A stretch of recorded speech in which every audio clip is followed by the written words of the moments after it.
opposed to anybody contributing to the war effort when I was very opposed to the war. I feel as if we've made some progress in trying to support the soldiers who have gone to Iraq and Afghanistan. But on the other hand, I think our intentions are good, but I don't know that there's the real follow-up to really address some of the very important issues that Frank talked about and in this film, which seem very universal. And I'm wondering if you all would like to address that. On the one hand, I think we are far more responsive to soldiers who we see in our everyday life and in their return or in airports. But I don't think we've been able to get our politicians to really back up our sentiment with the really hard stuff, which has to do with the hospitals, the care, the open discussion. We were talking about it coming in, and the truth is we still don't know how many soldiers are in hospitals that we don't even hear about. We don't even know the number. And those lives are ruined for themselves, but also their families, and it's like a ripple. So I'd just be interested in hearing from you all, why hasn't our respect, I think as a country, for soldiers, or we keep being told we support our troops, but we vote politically against their best interests?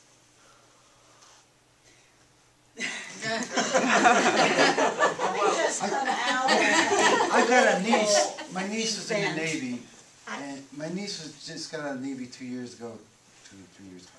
And you were in the Navy too? I was in the Navy too, but I was in peacetime. But my niece, she fought over in Iraq in the Navy.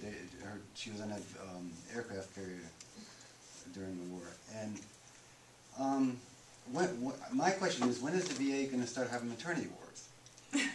I mean, you know, that's it's a whole different. It's not the same. It's not the same problems that it was. You know, there's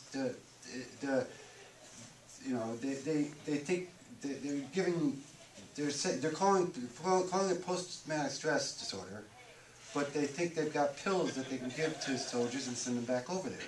And they didn't do that in Vietnam. There wasn't a magic pill that they had back. Well, they didn't recognize post-traumatic stress disorder until 1982, I think it was anyway. But they you know, now they recognize it, so now they think that they can cure it and send soldiers back over, and it's not that they have to feel. I mean, I think the problems are the same problems, but the solutions can't be the same solutions. And I don't know how to answer your question. I think that's one of the reasons that we made this film, to remind people that when a war is over, it's really not over. And it continues as long as the soldier is alive.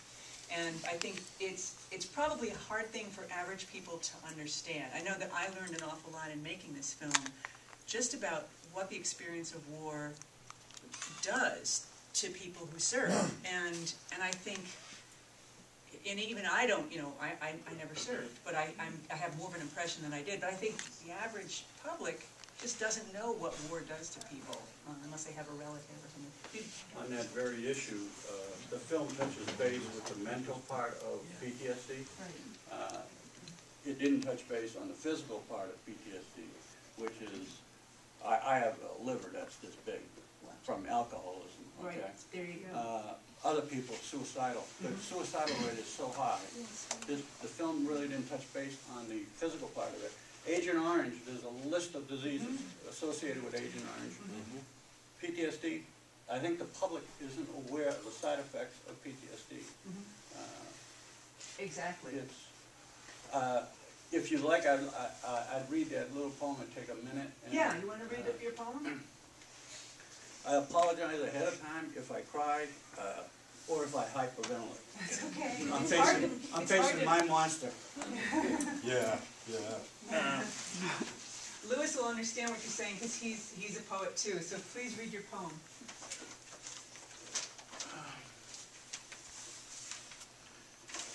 And it's apropos because, and I'm a New England kid who kind of grew up on Poe and Longfellow, Frost. I stole from all of them. Just ahead of time, and I don't remember who wrote what, but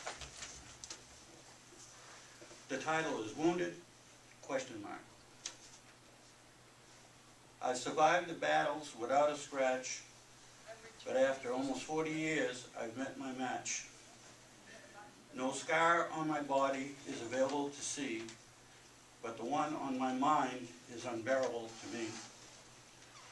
I've reached a point where I can't function. Now I'm in a place where I have to choose. I'm really puzzled since I reached this junction. Will I win or will I lose? Should I follow the stream or make a wave? Take the road less traveled and be saved? Can I rid myself of all this guilt, the anger and sadness that I have built? I questioned myself when I came up to bat. What if I did this?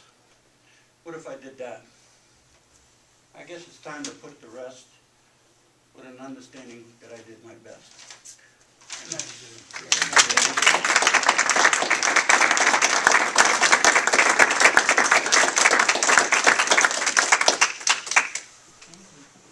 Yes. The play that they were putting together, Yes. was that play performed, maybe that was said at the beginning, but Well, was it it? was performed in 2 small venues. You saw little bits of it. It was in a small black box theater, and then previously it was shown just to members of the VA and people who were friends in that big rec room. So it didn't have a wide showing, but it did have a couple of performances. And Yes, ma'am. yeah, and you've talked about the veterans who are in the play have also gone out a lot to talk about. So it was for therapeutic value, it was being shown to those who probably suffered from the same effects? Well, That was the purpose I mean, of it? I think part of the reason it hasn't been shown more is that the coordination of getting it all together it's been a challenge. And I think in making the film, we were hoping that at least the message that the play was which the play was called The Promise Once Removed, in a generation, Promise Once Removed. That message that the members of the group wanted to communicate would then live on in the film, at the very least. I mean, you wanted to put it on again, it's just hard for the group to coordinate, to get it all together. The theater group has been around for a long time. Right. And the play that is in the movie is just one of many plays which this theater group has Right. done.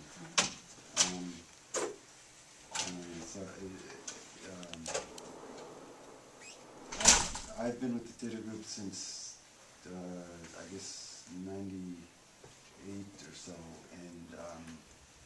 and there was a theater group that was even older than that I think you were involved in, but the theater group as it is now has been around since '97 or '96. Thank you. Yeah? This was a program, it is a program at the West Haven VA Hospital. Yes. And the question in my mind is this recognized as something useful? It's apparent to me, having seen the film for the 3rd time, that it's been an effective therapy for the participants in particular, both preparing and then performing, and the ongoing relationship among them. Seems like something that might be useful to do at other VA hospitals. Yeah.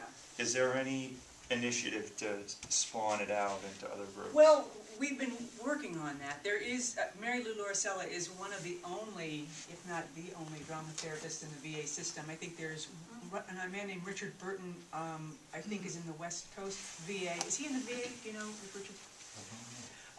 In other words, there aren't many, and it's true that this is one of the things we've been trying to raise awareness of, that this can, drama therapy, arts therapy, poetry, music therapy, these can all be really, really helpful therapies to help veterans with post-traumatic stress disorder. Partly because they're a way of helping them tell their stories and share their stories. But you're right, I mean, everyone who was in the group, all of them just were, their lives were changed by being part of this therapy group. It may be partly Mary Lou Lauricella, who's so talented as a trauma therapist, but I'm sure there are other really talented trauma therapists out there who could do equally well with other veteran groups, and we're trying to get the word out.